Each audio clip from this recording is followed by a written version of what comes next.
بسم اللہ الرحمن الرحیم۔ شروع اللہ کے نام سے جو بڑا مہربان نہایت رحم والا ہے۔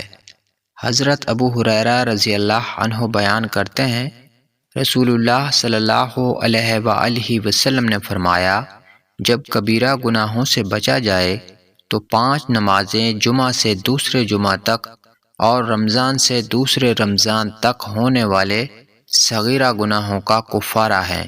حضرت ابو ہریرہ رضی اللہ عنہ بیان کرتے ہیں، رسول اللہ صلی اللہ علیہ وآلہ وسلم نے فرمایا، مجھے بتاؤ، اگر تم میں سے کسی شخص کے گھر کے سامنے نہر ہو اور وہ ہر روز اس میں 5 مرتبہ غسل کرتا ہو تو کیا اس کے جسم پر کوئی میل باقی رہ جائے گی؟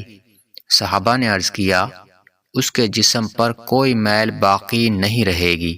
آپ نے فرمایا، یہی 5 نمازوں کی مثال ہے، اللہ ان کے ذریعے خطائیں مٹا دیتا ہے۔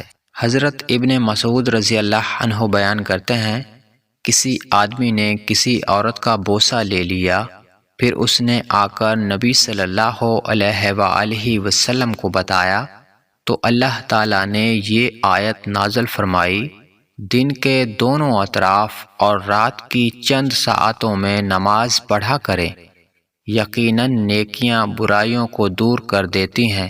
اس آدمی نے عرض کیا، اللہ کے رسول، یہ میرے لیے خاص ہے؟ آپ صلی اللہ علیہ وآلہ وسلم نے فرمایا، میری ساری امت کے لیے ہے، اور ایک روایت میں ہے، جس نے میری امت میں سے اس پر عمل کیا